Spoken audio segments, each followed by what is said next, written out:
fun. It's a good read. I love these, man. I love the articles. Yeah, I read Playboy for the articles. Me, I'm a huge fan. You're a fan of twins, dude. Yeah, I got the Twins edition here, 1981.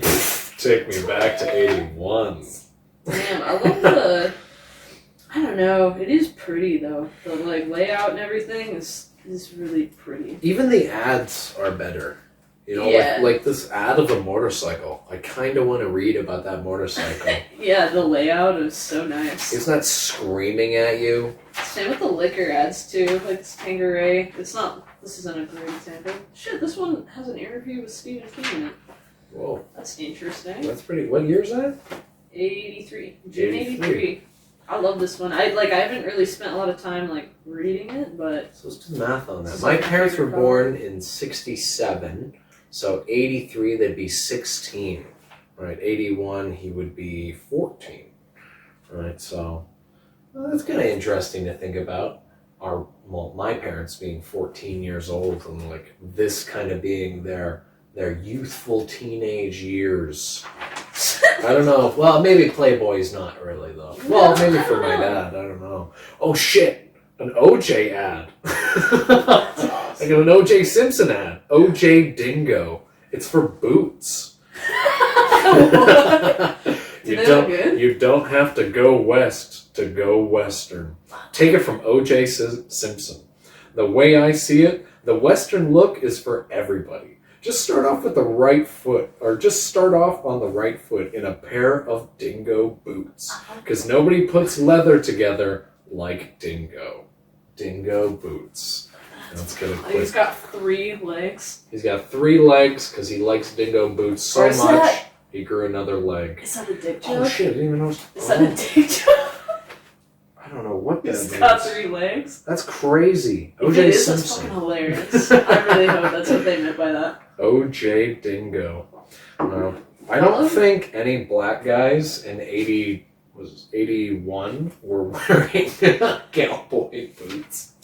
Maybe, I don't know. Is that a thing? I don't know. Not guys like OJ Simpson. Where's he from? I don't know where OJ's from, but I don't know. Boots? Boots are for everybody. Ooh, buttercream. Yeah, it's cool. I love the Playboy jokes. That's what page I was reading, was the Playboy's party jokes, and a lot of them I've read. That's one thing I have read when we were going through these for the shows and whatever. It's just reading the jokes, but a lot of the time they aren't really jokes, more or less just offensive.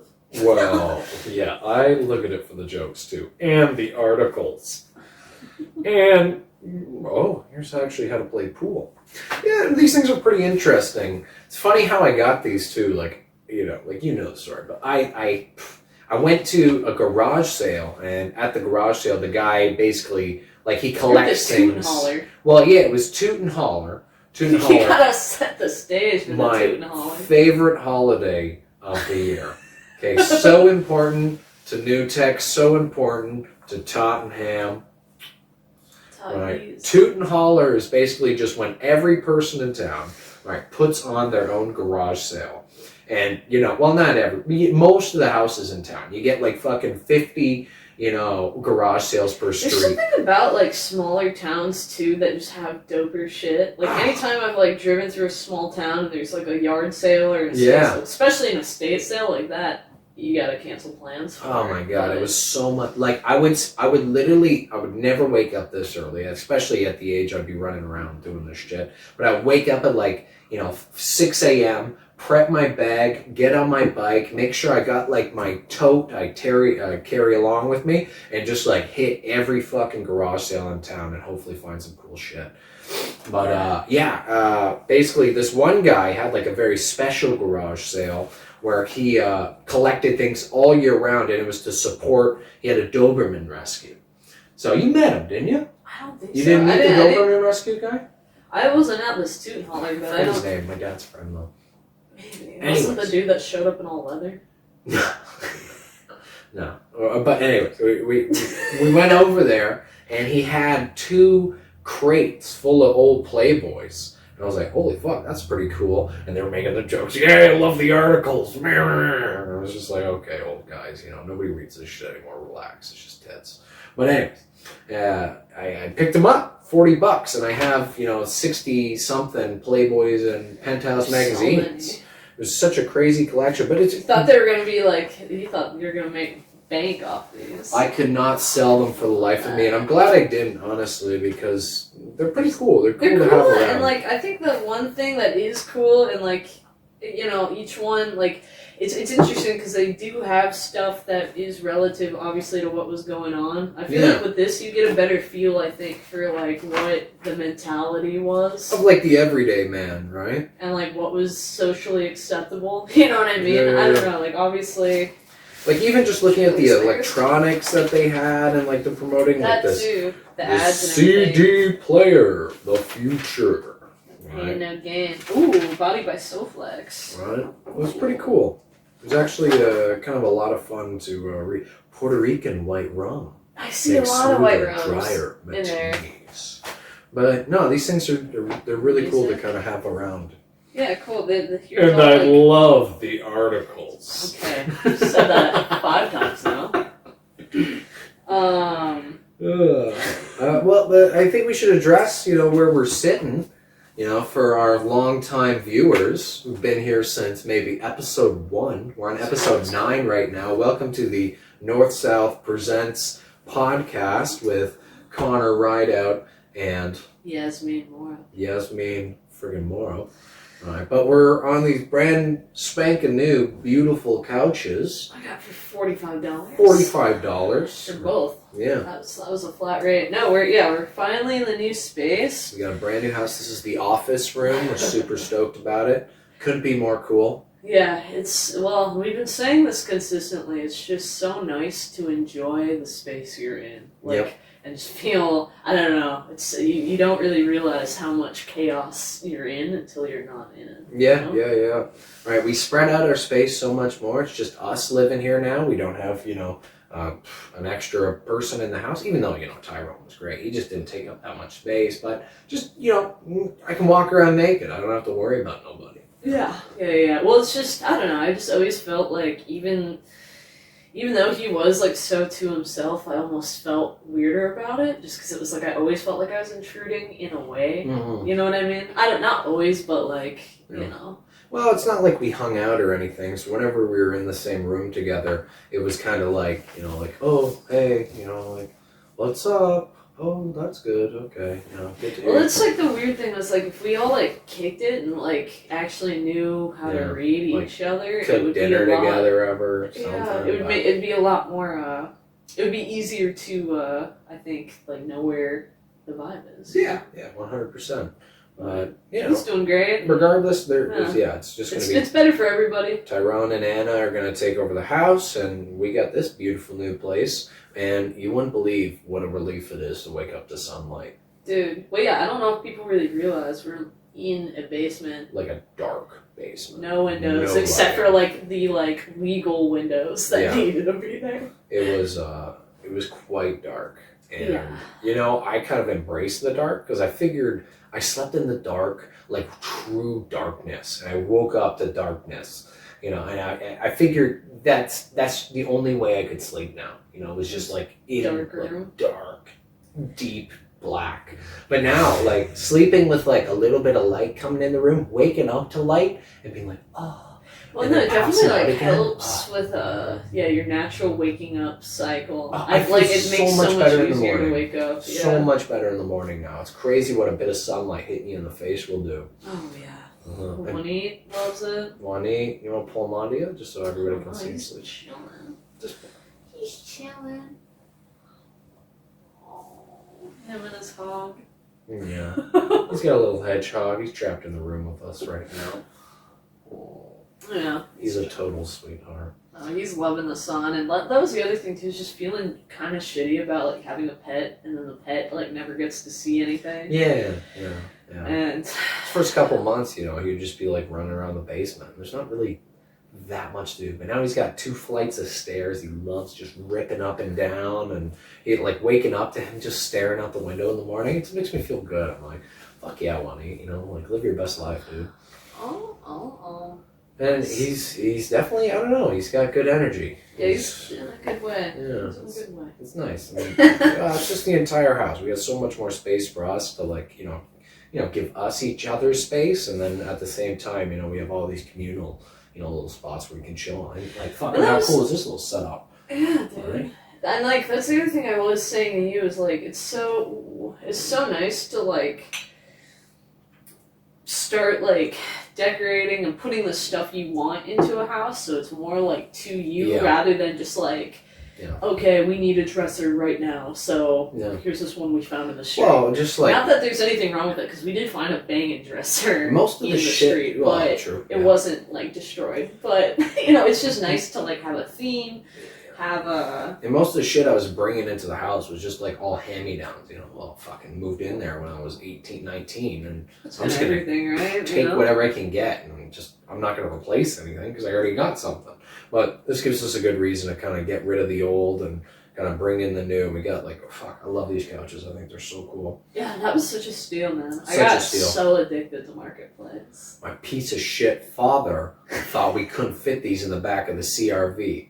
This couch and this couch in one $99 CRV. Ooh, King CRV. King CRV. King CRV. He doubts that fucking car, and I'm gonna keep proving him wrong. We fit every everything time, in there. Every time we do a trip and fit a bunch of shit in it, he takes a picture to and sends it to his dad, just saying, "Get fucked, King CRV." King CRV. Even though he bought me that CRV. Well, you know, it was a graduation present. He bought me still. Regardless. But yeah, you know, like if he keeps doubting that CRV, I'm gonna show up to his house. I'm gonna have one time I fit 30 leather chairs in the back of it. 30 of these big ass fucking beautiful leather chairs that we used for the comedy show. And they were big chairs, right? And I fit them all in like perfectly with Yazzy. And these couches, what else I fit in there?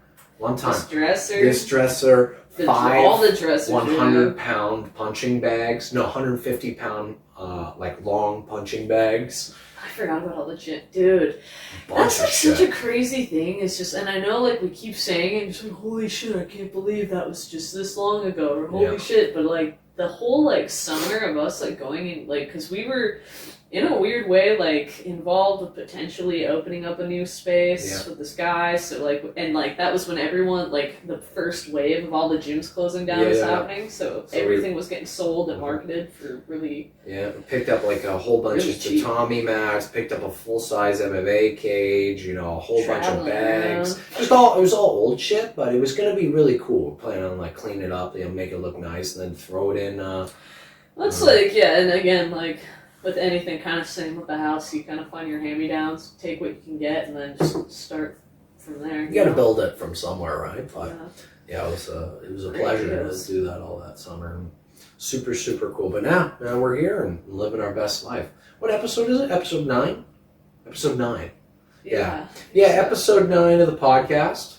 It's been fun doing this. We really enjoy doing this every week. We don't have our like usual computer and shit, but still getting that set up. Yeah, we don't have like an internet connection for where I want to like film it, and don't want to like fuck around with shit. So figured we just talk today and enjoy each other's company. They think we got a lot to talk about. I think so. Yeah. I'm trying to think. We'll just going off about our parents, or my dad, anyways. You know. Keeps talking about the CRV, he's gonna get smacked. That's okay, you know. Steve's always. I'm Steven out right now. You're revved up and don't even have rev. I know. You're on the Mama Crow rest. Yeah. Oh, shout out to Mama Crow. True. Crow. My mom's partner, boyfriend, whatever you want to call him, Mike, is a great guy. His mom is the super sweet woman who just gave us like what do you call it? It's like a coffee liqueur. Coffee liqueur. It's called the Tia Maria. Yeah, Tia Maria. And the last time we polished off a bottle of this, you and Mike ended up scrapping and fucking arm wrestling. Yeah, the last time we drank Tia Maria, you ended up shirtless and arm wrestling. Yep. And then your mom was made me arm wrestle her, and I was just like, bro, I don't want to do any of this. Yeah, I know. I hate saying this, but like, I just hate doing. I don't know if I'm necessarily that competitive, which is ironic because I am in certain settings, but like I don't like playing like games. I don't like doing. She hates doing card games, I fucking board hate games. card games, She doesn't like playing pool. She doesn't like any of that shit. She just wants to like chill or talk or listen to music and stuff. Yeah, and I feel like I'm always in a situation where people are trying to convince me it's a good time. And it's like, bro, if y'all want to play dice, play dice. God. If y'all want to play anything, play it, but I dice was hate fucked. getting pushed. It was like, you gotta do, there was so much math involved. Like, I don't even, is that what regular dice is? I don't know. I thought dice was you just roll the dice. If you got a higher number than the other guy, you win.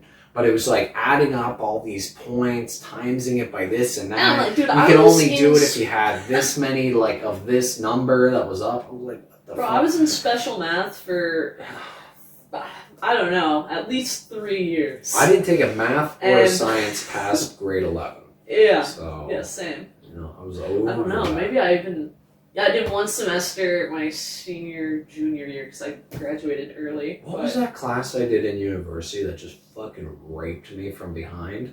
It was like the hardest thing, and I ended up leaving with like a B plus, and I was like, I didn't. Was it economics? No. It was economics. Was it economics? Yes, I did economics. Yeah, it was like intro to economics, and I'm like, yeah, you know, I think economics are interesting. I think it's important to know about that kind of shit. Just destroyed me. Because it's all they just cover so much. You know, if you didn't take grade 12 math, you know, I took grade 11 data management was the last thing I took as like a math. And then I take this like, you know, first year course, but it just destroyed me. I was like so stressed every day. True, you did talk a lot about that math class. So sports and economics too was terrible. I thought I'd be good because I did the intro to economics, and I was like, oh, I got a B plus there. I ended up leaving that with like a B plus, even though like the whole time I was getting like destroyed, and like I fucked up the exams and shit, but I made sure I was tight with the teachers. It's like, yo, this is really hard for me. Real tight with the teachers, huh? Working okay. on it. Yeah. Dropping pencils, picking them up.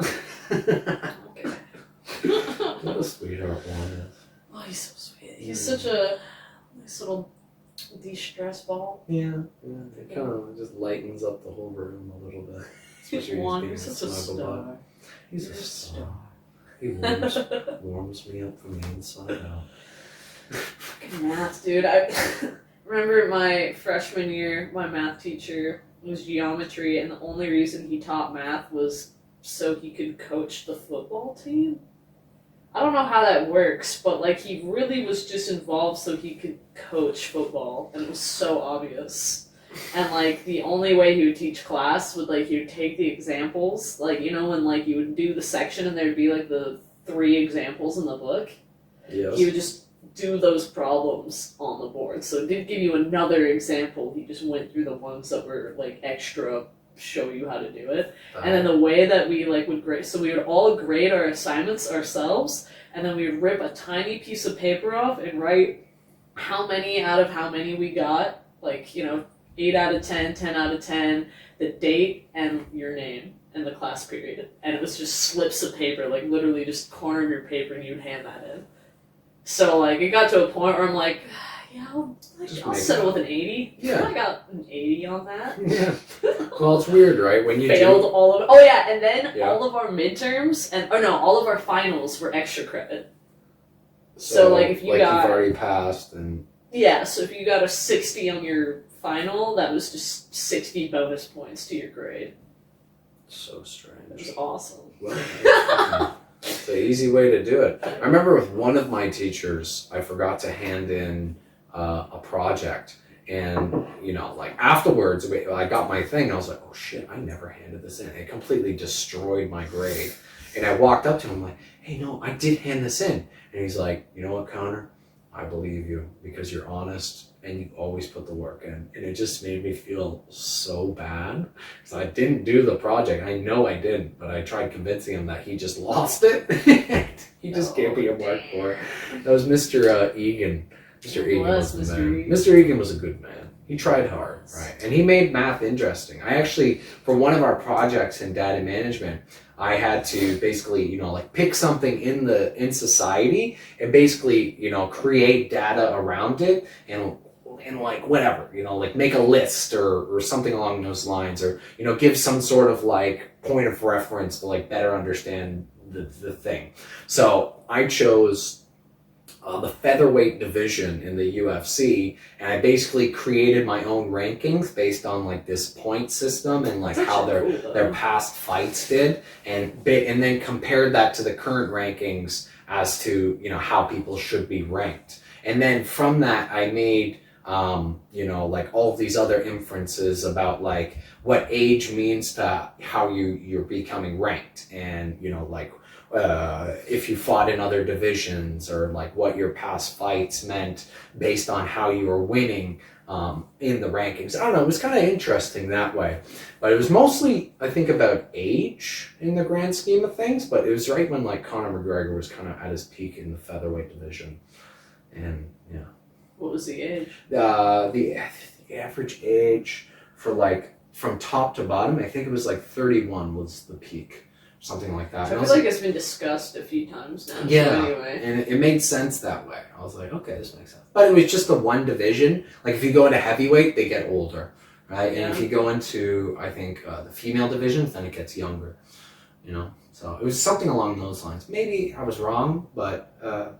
That's weird. That's a weird thought. Like, yeah, with the ladies, I think I do see it's typically like 27, 28. Yeah, well, I think it's just a younger sport in general, right? So it's just like more young women are getting into it now versus like men who've just been fighting in bars their whole lives got into the UFC sort of thing, right? Yeah. And they've wrestling kind of like, and having more competitive. There's more opportunity for competitive combat sports in different ways. Yeah. Not 100%. Fucking bare knuckle though, dude. Oh. We watched bare knuckle on, when was that, Friday night? Yeah. My nose is like, I've got like a scab on my nose. I feel like. That's the worst. From being dry and you pick at it once and it's over. And then you constantly feel, it feels like a booger, but it's not. Yeah. But bare knuckle. Paige Van Zandt versus Britain Hart? Yeah, Britain Hart was her name. Dude, that seemed like a crackhead they pulled off the street. Not to offend her too much, but my God, she was a bit crazy. At the end there? Well, you have to be a fucking maniac, dude. Again, kudos to, I don't know, it's just fucking crazy. It was weird. I don't know. Yeah, the whole vibe was weird. It was so weird. Yeah, but honestly, entertaining as fuck. Yeah. I loved it. It's like a really grimy WWE. Yeah, people aren't into it because it is visually more gory, but technically the long-term injuries, people leave that sport better. So for that reason, I don't care about fucking blood and cuts. That shit doesn't bother me at all, right? But brain damage and stuff, I think about that for some people watching some fights, like Calvin Kattar versus Max Holloway, so exciting. Yeah. Right? But that guy took a beating, and his brain is never going to be the same again. Eating 600 punches or whatever that was. The way those elbows over the top. That too. Every elbow just, when you see the person just. Yeah. You know that it was so clean. Yeah. But in bare knuckle, it usually, mostly because of the chaos of it. Yeah, it's definitely just a brawl. Chaotic. That's a brawl. And so chaotic. I don't know, that I don't really like the and I guess it's just boxing that I don't like the when you get dropped, the count and getting back up. That kind of bothers me. Well, yeah. Just because I don't know. Some could be more hurt than others, right?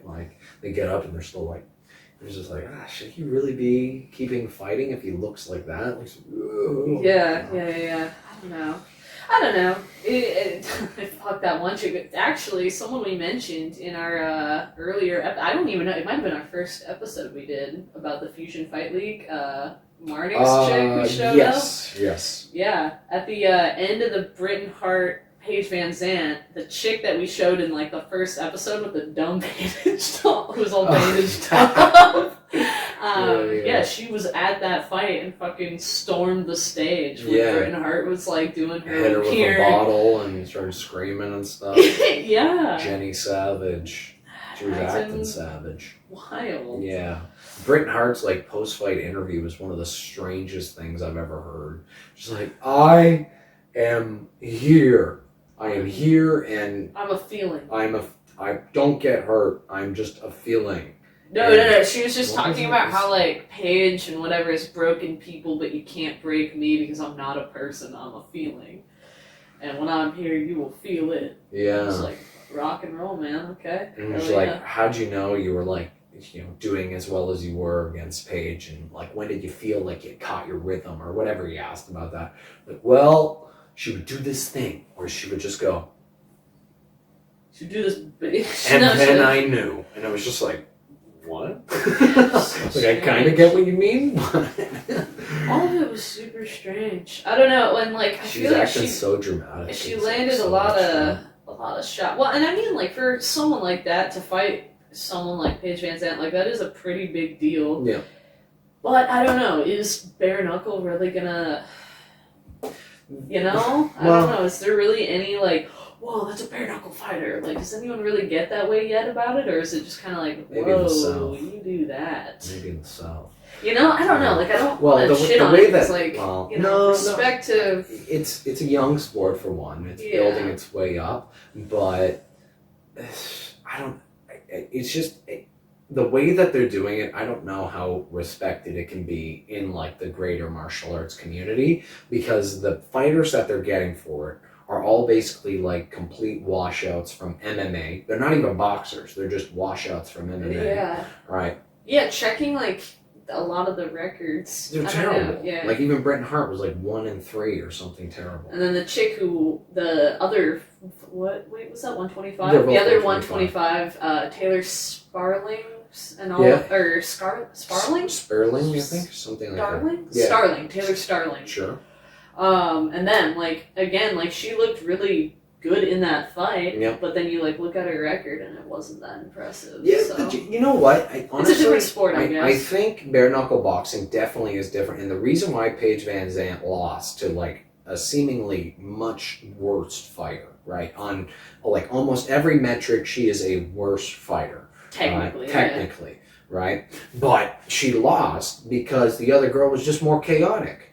Because you can't block the same. You can't think super technically. Almost every single one of those fights, regardless of how good the other person is or how bad the one person is, it results into a brawl. Like, where just they close their eyes and they throw punches nonstop. Right? The half plumb shit, like, where they that kill was each so other. Stupid that what's her name was doing? Van Zandt? Kept doing. She kept grabbing her head, and she wanted to, like, be able to control her before she hit her. But there's just, you can't even get control. And Hart, she would just go drilling her, like nonstop. And then Paige was like, well, and she kept going for that. And there's just, you couldn't, like, I don't know. Like, as soon as someone walks towards you, for one, you're not knocking out somebody super easily with a bare fist, especially when they're obviously very engaged in a fight. Like, you see knockouts in the street all the time because mostly the person just doesn't expect that punch to come. When you expect a punch to come, it's very hard to knock that person out. And not to mention, the fist itself is slippery. So when it hits you, right, the skin, it grazes, it cuts, it bruises, but it doesn't, like, catch and pull, right? So if you hit somebody in the jaw, it'll almost, like, slip off the jaw before it, like, goes right through on it. That makes sense. If the person is, like, really engaged and sees the punches coming. And that's why it gets fucking chaotic. Yeah. And they get all cut up and they lose their teeth. That was so fucking funny when that dude was, like, at the start was just like, in bare knuckle boxing, you know, you gotta keep it a lot more controlled, a lot more, simplified, long, straight down the middle. Don't break your hand if you come over the top. And, like, bro, the only shots I think anybody fucking throw right now is overhand haymakers. Yeah, there was one guy that made it look technical, and it's purely because he had footwork and movement. The one who had, like, the low hands, and he's, like, picking apart the guy who had, like, the dude who just shouldn't have been there. And he was, like, walking around like this. And he was like, what? There was one guy that fought that was 0-7. Oh my god. 0-7, and he fought a guy that was, like, 4 and whatever, something bad too. You know, like, he had actually wins, but the 0-7 guy won. Oh shit. He was 0-7 in MMA. Oh, he won because he was just chaotic. he ran at him and he threw punches like a madman. And it's just like, you can't, like, you don't, like, bare knuckle fighting is just so much different. Yeah. And it really, I can't picture it, like, really requiring as much skill as almost any other striking form of martial arts. Yeah, just the mental toughness, I guess. Yeah. It's really, I don't know, and like that's also such a thing too. It's like, yeah, you got heart, you're tough, you got, I don't know. It's such a weird thing. That's all it's about. It was fun to watch, though. I fucking enjoyed it. The one guy who won the championship, he didn't even have a gym. He just trained out of a restaurant.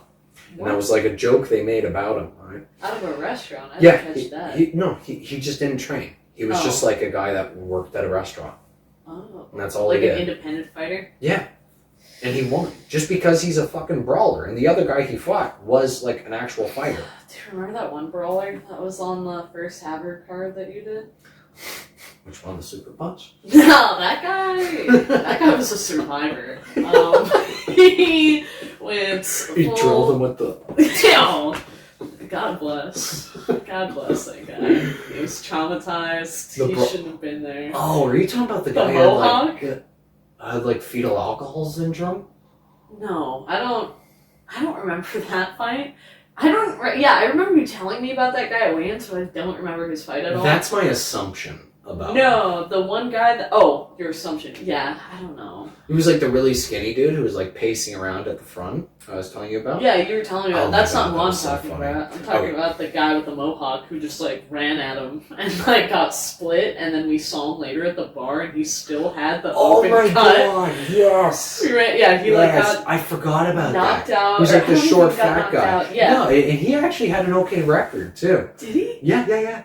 No, he had like he had a couple wins. It wasn't like his record wasn't negative, so he didn't have more losses than wins. But he was a complete maniac. I forgot about him. Wearing a neon like construction yellow shirt and the fight ended in like 30 seconds. Yeah. Because he got super bloody, and then later on we're at the fucking bar partying down, and he's just crusty blood. Woo! We got a picture of them, didn't we? Yeah, well, fair. To be honest, that's how I showed up to my pro fight. Nobody cleaned me up or nothing.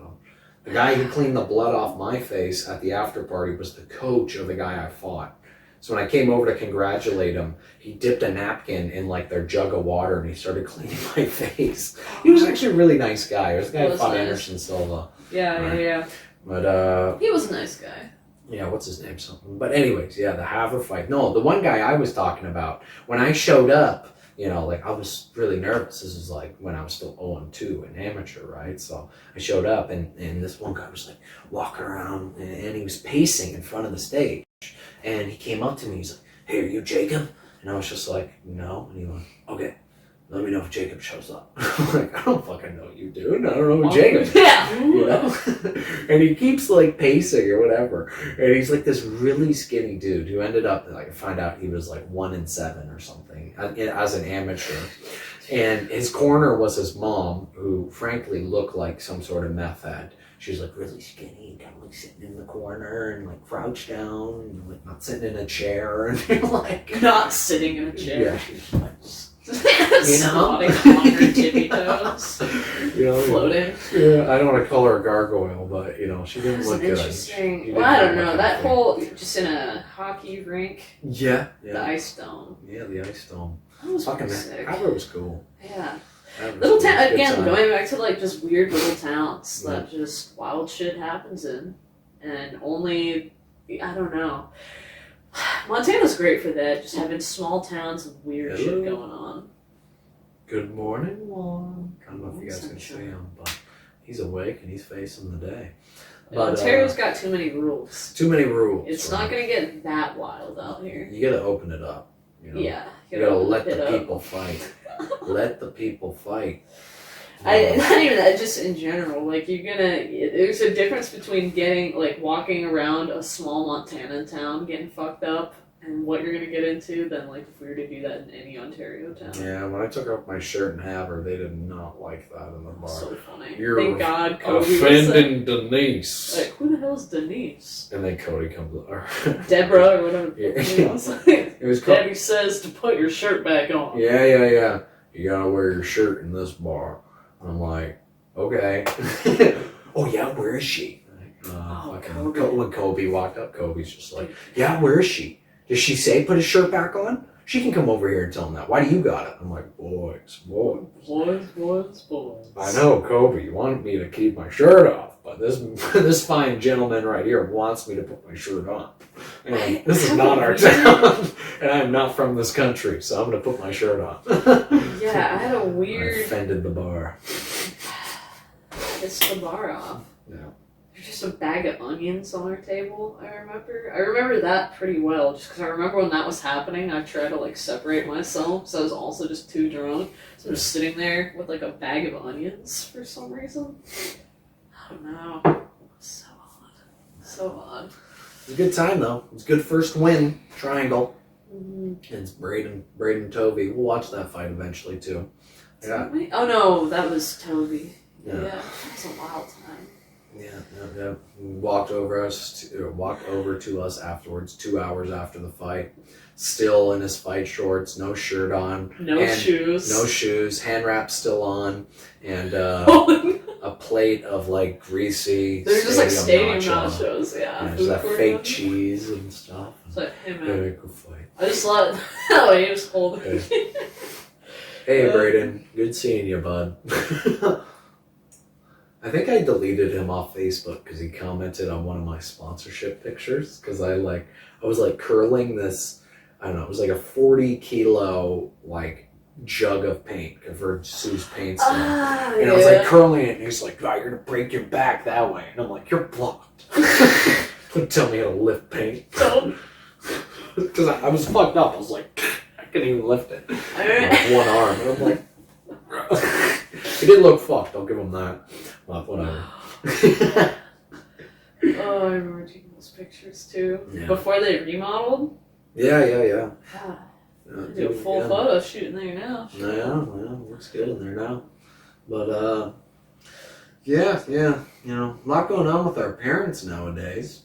Parents? Yeah, my parents have abandoned me. Yep. They went out to Miami. Big wedding. For Mingo's wedding. Yep. Congrats to Mingo. Congrats to Mingo, yeah. And he made some big changes in his life. He's evolved as a person and a spirit, just a vessel. Mingo's evolved into a vessel. Yep. He's an energy source. Just shining out there, man. I don't know. I don't really have anything interesting to say about my parents right now. You know, like they're doing some cool shit out there in Miami. It's good for them to be. Yeah, they're going to Puerto Rico. Yeah, they're going to Puerto Rico. We're going to do some jiu-jitsu out there. We got shut down because the fucking retarded Canadian government is basically charging people $2,000 to come back into the country. But, you know, whatever. Yeah, well, that and like all flights from the Caribbean are blocked. Yeah, you can't even go down there. So I don't know.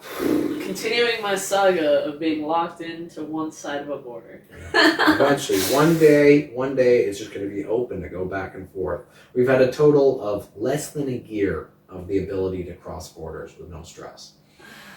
So, quite frustrating. But is what it is. So, we're here now. Yeah. Well, you know, we're here. We're enjoying the space. We're enjoying the space. My mom has been... I don't know, just making me tired. I'm just exhausted with the phone calls I've been having with her lately. And not for any terrible reason. You know, she's a fantastic woman. I love her to death. But she's just, she can be tiring, as any mother can be. And I'm getting phone calls like 3 times a day, every day now. And I always, you know, like I'm thoughtful. I go, like, hey, Mom. Yeah, just busy right now. And she calls and says the same thing every single time. She's like, so settling in? Are you settling into the house? I'm like, we're plenty settled. We're locked in. Getting cozy. We love it. Yeah, okay, just, you know, I'm just thinking about you. I'm like, okay. You know, I appreciate that you're thinking about me, but, you know, I need a minute here. I'm like doing stuff. I'm like, yeah, busy on the computer. Well, what you doing? Like, God damn it. Like, okay, we're doing shit. Push-up challenge is pretty legit. And, well, the push-up challenge is a whole other bag of worms. Some bag of worms. Bag of worms. Not a can. Okay. A fucking gallon bag of worms. That is a loose bag of worms. Oh, so my mom's participating in a push-up challenge where every day she has to add a push-up onto the previous day. And, good for her. She's banging them out. This is the most push-ups in a push-up challenge I've ever heard of, though. It's usually like 20 or 25, right? Yeah, I don't know. She's up to, I participated in it the other day, and purely because she helped us move into this place. She put in a whole bunch of work with her and Mike and... do some shit over. The least I could do was fucking do her push-up challenge. But anyways, I do the push-up challenge, and she's been posting... Oh my god. She's been posting daily motivational videos. Now, what is a daily motivational video? To me, it could be anything. A daily motivational video could be whatever you want. But it's weird when you're like, you start it with, here's my daily motivational video. And people are like, yeah, that's motivating. Nice. She's like, at least I know your intention. But she's been doing like all these different like little skits that I'm sure people her age find very funny or whatever. But she imitated Moira from the Schitt's Creek, which she loves. Oh, hello. Myra, that character is definitely very much for moms. Yeah. It's definitely a mom character. Oh, no. It's so funny because she's like the most annoying character in the world to me. Well, but I get who she's for. You know what I mean? Yeah. She had a wig on and lipstick, and she's like, "I'm gonna do my push-ups now." And like saying it out loud, it's kind of funny. But when you're watching your mom do it, you're like, and she's being serious, and she's like really trying for her Moira like impression. And you're like, "Fuck, this is cringy stop." And which one did she comment on your dad's post? Oh, dude, that was so funny. I can't remember. I had to text him and apologize.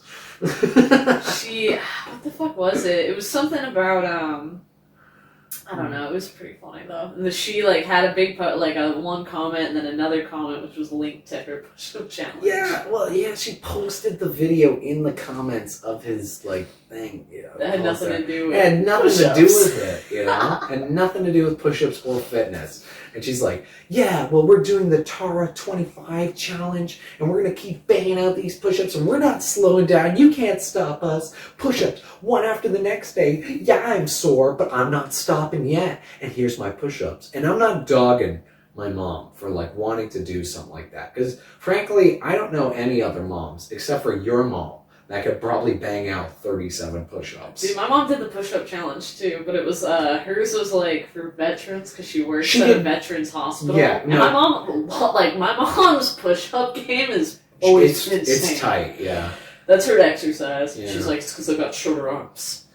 Like, it helps. It would help, yeah. But she got big boobs too, right? Now it's she like does. it's extra. Yeah, now, exactly. Right, and it hangs. I don't off know, your man. chest, right? You're doing your push-up. There's fucking extra work there. Yeah. But no, she bangs out clean push-up. My mom, like, kudos to her. She'll drop down to her knees, and she's made them clean. But for my participation in the push-up challenge, she just had to go peak cringe and basically do everything that annoys me. The white stripes reference. My god.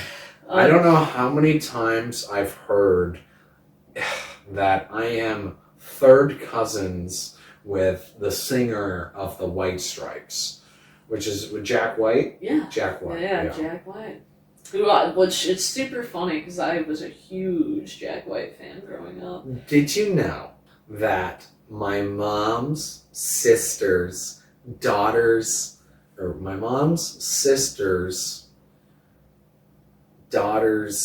cousin is Jack White? And it was like, okay. Connections, man. I wonder if anybody's saying, like, do you know my grandma's mother's cousin's son's second cousin is a pro MMA fighter? Or something like that. It's just... And married to a girl from Montana. Well, for Or not the white stripes. I get that. No. It would make sense if, like, y'all... I'm not trying to put myself on the same. No, it would make sense if y'all... It's like, who gives a fuck? Actually cared about the white stripes. You know? That would be the thing if, like, your mom actually listened to them or actually was a fan. It would be cool. Like, yeah. No, his band, The Dead Weather, played in Billings, and I remember I stayed and waited out line at the Babcock for like 4 hours before doors opened, just so we could get right on the stage. Yeah. I got right on the stage and grabbed his boot, and that was a highlight of my life. You grabbed that I my remembered, second cousin's boot. Gave it a squeeze. It was just like.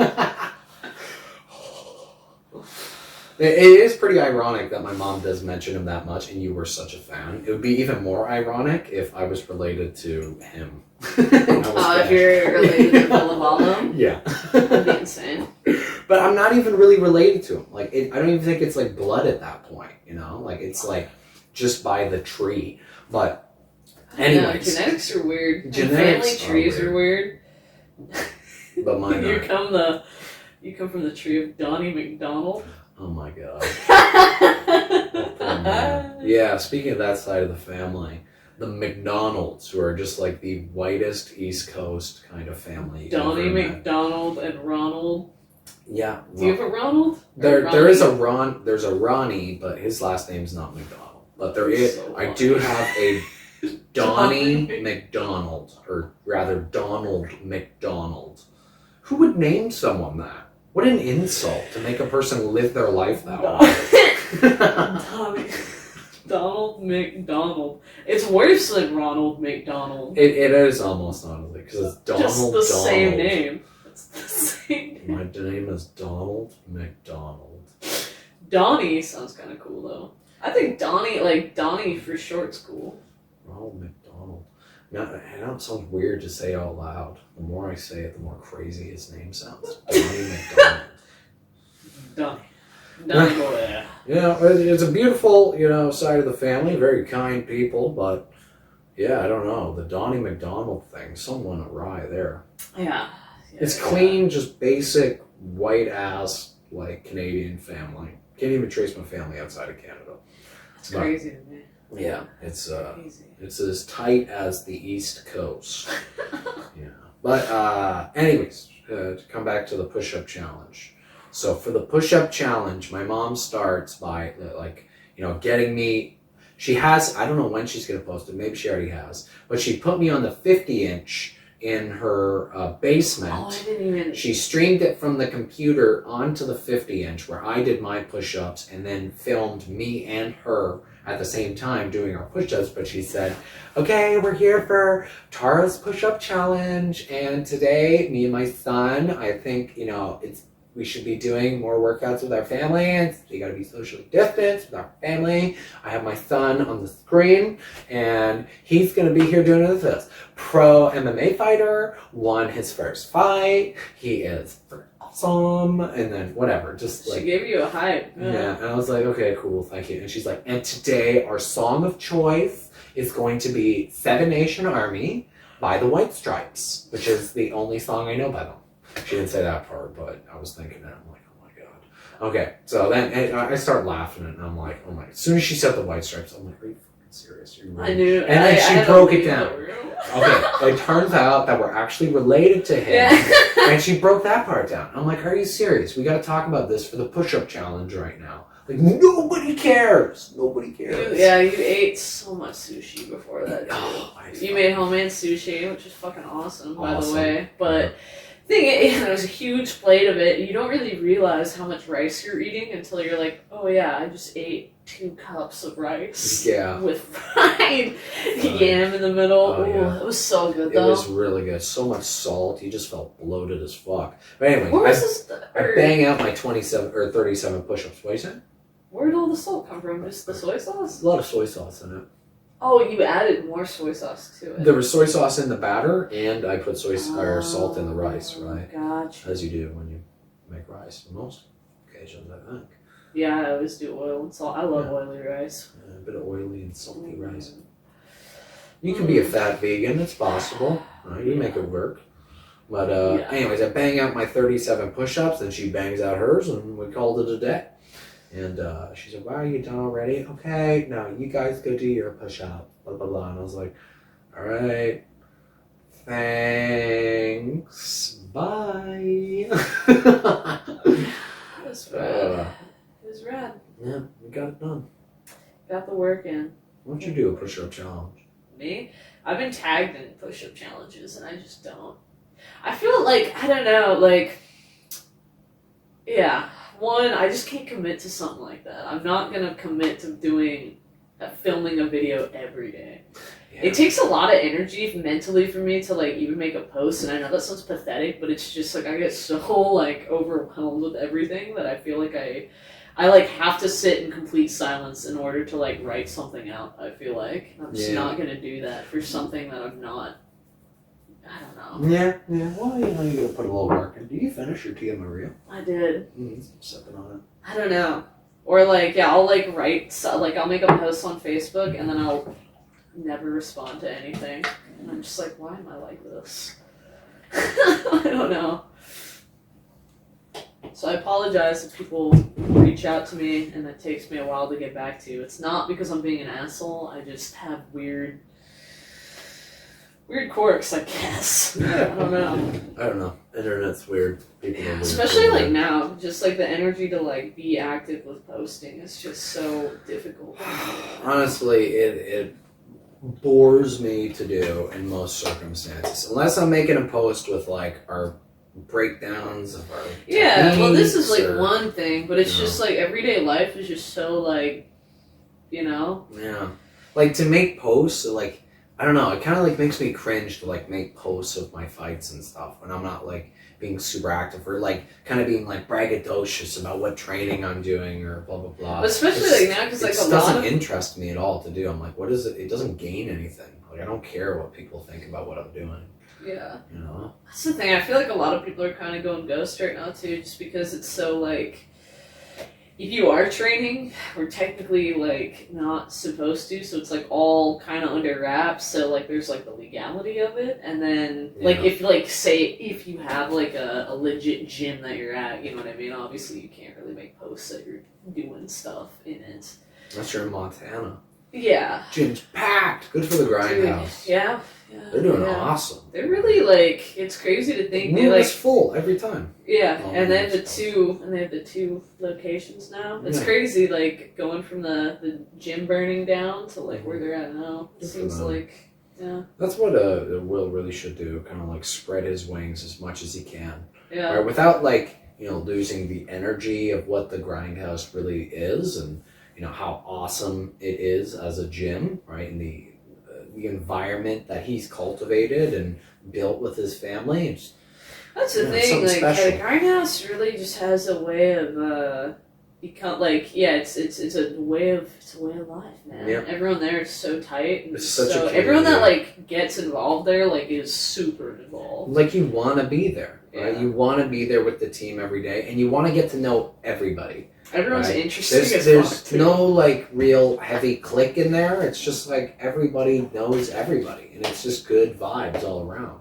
When people come in, they instantly feel accepted to some degree. It's not like other gyms where you show up and it's almost like everybody's sizing you up as soon as you walk in, which is so common. I think the thing about grindhouse is like they're gonna fuck you up, but they fuck everyone up. Yeah. Like I know for a fact that like he'll go in like that's where I started, and it was just like it didn't matter who you were. Yeah. You were gonna get fucked up. Yeah. Yeah. And like so I think that's like the thing. Like nobody has like a special treatment. Nobody's like going. You know what I mean? It's just everybody's going hard. Absolutely. Yeah. Whereas I don't know.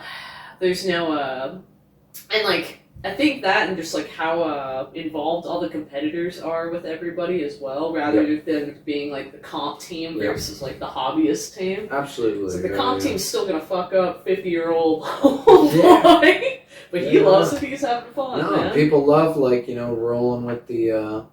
I don't know. Everybody likes working with everybody. I think it's good vibes. And I think what we talked about the last time was just the collaborative jits, collaborative martial arts. Everybody wants to learn from everybody too.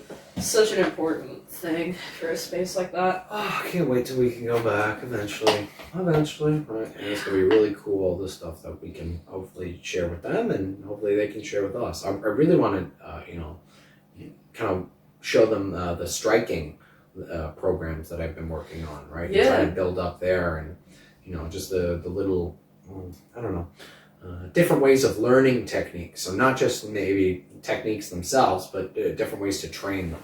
Right? No, 100%. Well, yeah. I really like the drills that you've kind of implemented, and like how, rather than like, I don't know, I feel like with a lot of like it's boxing especially, it's just very, a lot of the time, like, here's the combo. Okay, here's the combo. Mm-hmm. Here's one, you know what I mean? I don't know. Whereas like, I feel like with a lot of the stuff we've been working, it's a lot more easy to flow it out and actually get more natural responses from things. That makes sense? Totally. Or making those responses more natural rather than just like one setting of ba ba ba. I don't know. Totally. No, it's true, right? And that's exactly what I tried to merge as best as I could. Like making, like I said, there's a controlled element and then there's the random element, right? And you learn in the controlled setting, and then it slowly melts into a more randomized setting. Right, so you kind of learn the technique, and then you get more and more advanced kind of ways to apply the technique, where it gets more and more difficult as it goes, as it should be, right? But I feel like there's not much of a bridge between the controlled part, where it's just like hit the combo, work the specific technique on its own, and then the actual applying of the technique, let's say in a spar or in a flow or whatever, right? Or just hitting pads with somebody. I think it's a much quicker way to learn, and a lot of focus on footwork, right? Exactly what your feet are doing at every single instance, and what the entire body's doing at every single instance to create and maintain the power and the movement behind the striking. Yeah. And setting up strikes differently too. Oh, for sure. Anyway. I think, yeah.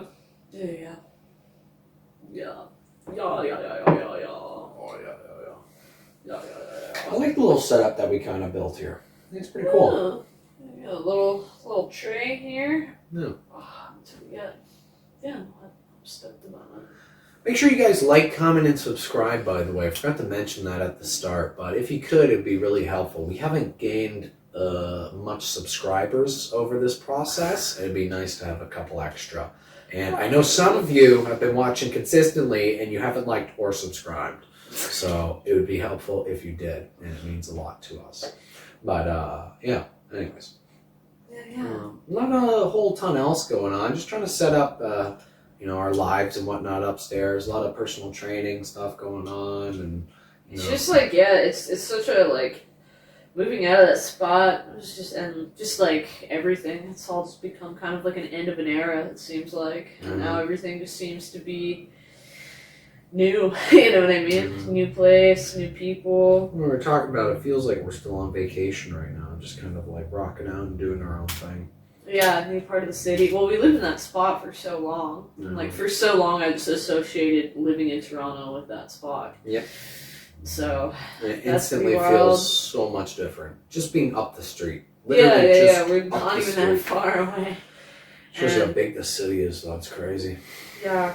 That, and our really good friends moving out of the city, and it's been interesting.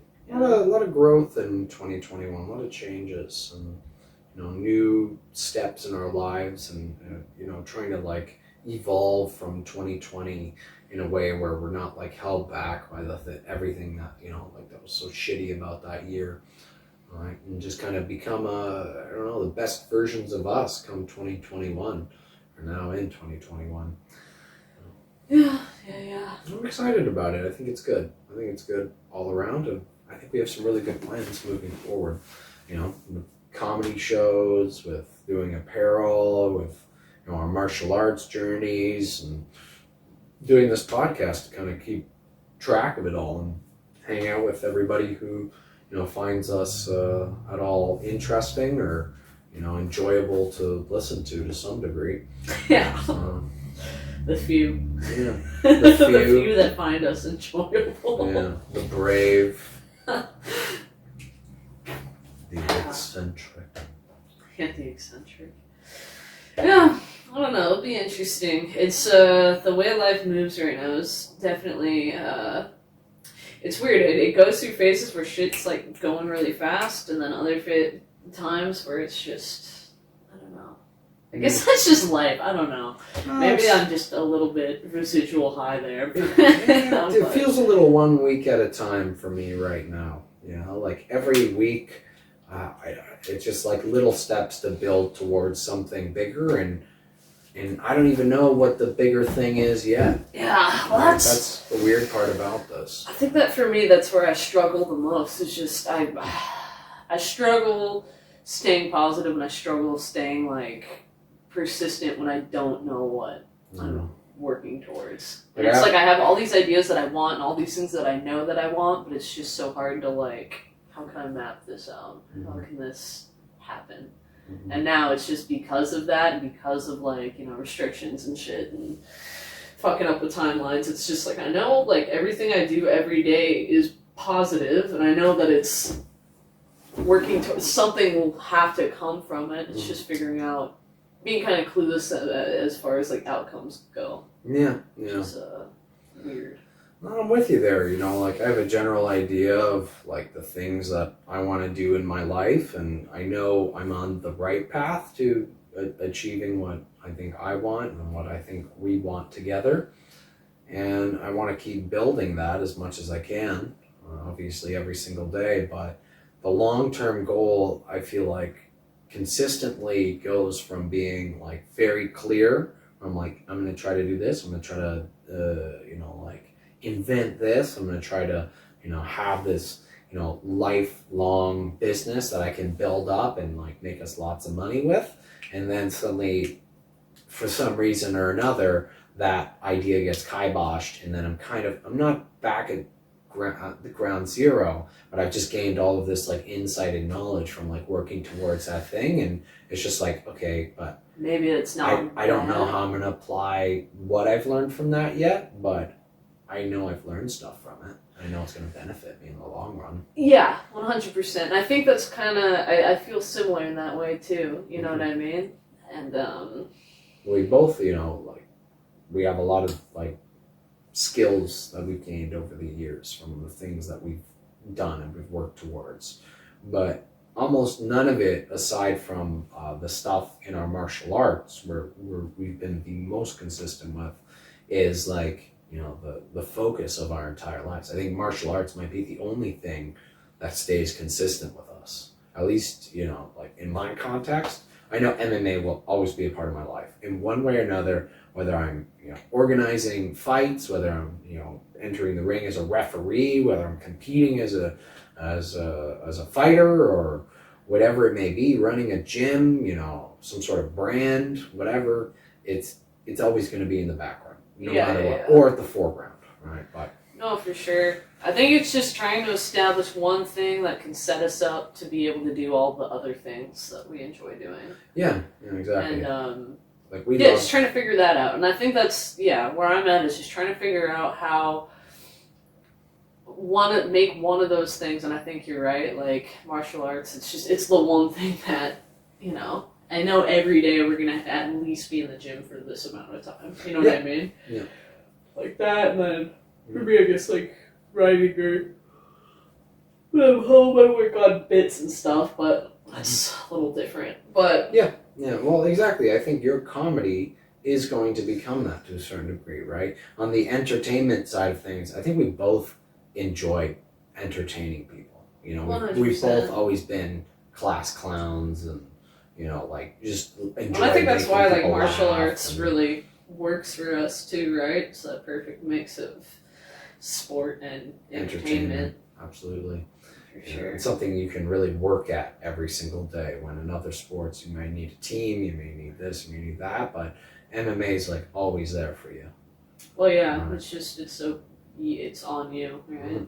It's a very individualized sport, and comedy, comedy's right there with it, right? And I can't wait till you can start doing comedy again and really get on the stage and just you bomb and you kill and you bomb and you kill and then you kill and then you bomb and then you kill and you kill and you kill and then you bomb and then you kill and you kill, and then it'll just keep escalating from there, and more and more. I just need to put the hours in. Like that's the thing that like bothers or like that really gets under my. And same like goes with fighting too. It's just like being able to like get those hours in the cage, get those hours competing, right? I so miss running the comedy shows.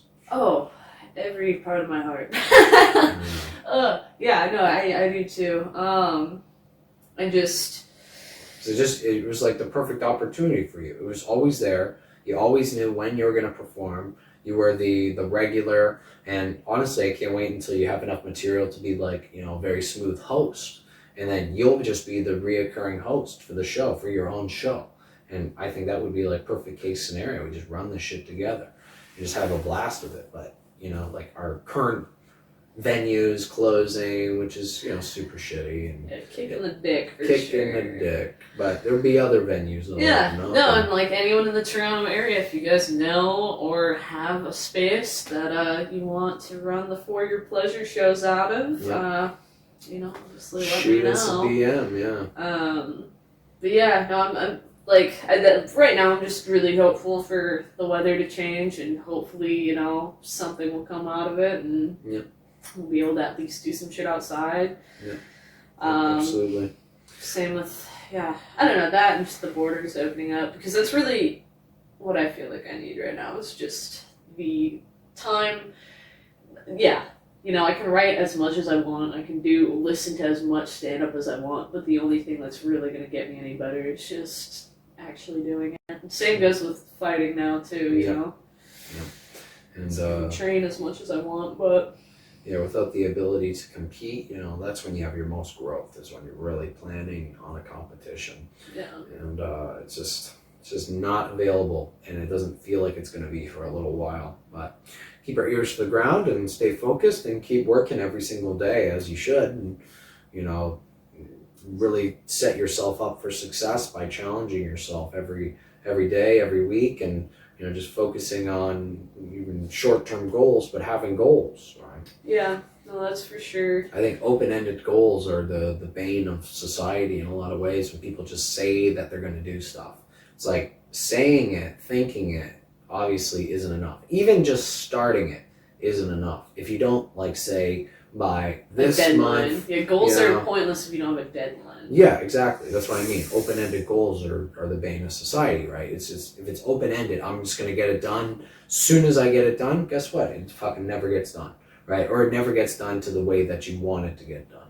Right? Yeah, what you were talking about, a meeting is only as long as...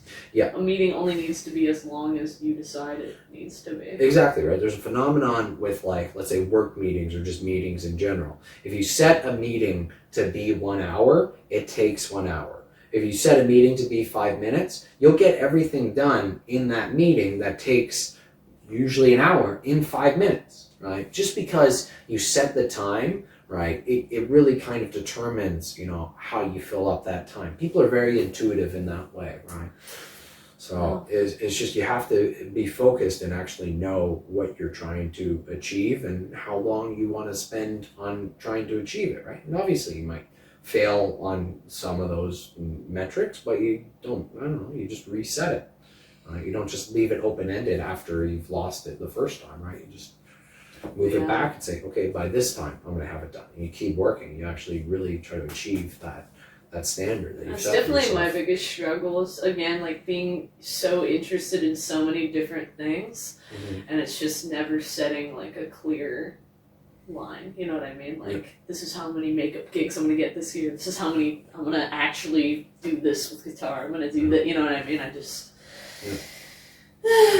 Yeah, you have a lot of interests. Yeah, you have a lot of interests, and it's hard. I'm similar in that way sometimes too, but I have the software that I use for my personal training, and I know how much I want to make in a week now, and I check that every week. I check it consistently throughout the week, and if I start to fall below that line, then I make sure that I get above it. Right, and that's my goal, and I think we're both kind of on the same page with that sort of stuff. Yeah. Last week I failed that goal, so this week I'm gonna overdo it. Yeah. To make up for that. Yeah, thank God you're the one that we definitely are good for each other in that way. I'm a little bit of a space cake, crazy person. You reel it all in. Yeah, and sometimes I'm a little too, not necessarily straight edge, but I'm not good You at get like a little seeing. high and tight. I get high and tight. You get high and tight. I don't see the bigger picture sometimes. Right? And it's hard for me to like really, I don't know, especially on the creative end of things. I kind of like lose it a little bit, and I just think too methodically to actually get things done the way that other people would enjoy them. Right? In my head, it makes so much sense, but I think it's everyone though, right? But you do very well to balance that side for me, right? Yeah. That's why the comedy shows were so badass. Yeah, true. Logistics were all you. Yeah. I don't know what that is about right. me. I just But well, I think with there's something like about like the energy that you brought to the show, and it just made it like the best comedy shows ever for the comedians, one, and for the people enjoying the show too, and for ourselves. Right, I was never stressed. I was always just so excited to like put in the hours and hours of work, literally to make like maybe $150. Yeah, between the two of us for like 2 weeks of like lots of work. That's like for me like. Hey, it just goes to show again when I was in makeup school and I like was making, doing like makeup looks and putting all my time into sculpting and shit. And it's for me, it's just working under pressure and like if I need to put all I need to do like my everything into one thing, a good thing will come out of it. But it's just making sure that energy is going on the right things, which is and I think part. Right now that's where my biggest issue is right now. It's just figuring out what that one thing needs to be. Energy everywhere, and then nothing really gets to where you want it to. Well, I think on that note, though, I don't know. I think we've covered more or less what we want to chat about in this podcast. I think so. I think it was good. Okay, guys, make sure you like, comment, and please subscribe. Right, we want to see you coming back here. We're going to try to put out a little bit more content with maybe some other things, not to just talk about it, but we do have some simple ideas, so stay in the loop with that, and maybe put your notifications on for us, and you keep enjoying the conversation. Let us know if you enjoyed this version of the podcast as well. Right, slightly different than the usual, how we have like the computer and we watch videos and blah blah blah and this and that, but. I don't know, we're pretty good just having conversations with each other most of the time. So, thanks. We'll see you soon.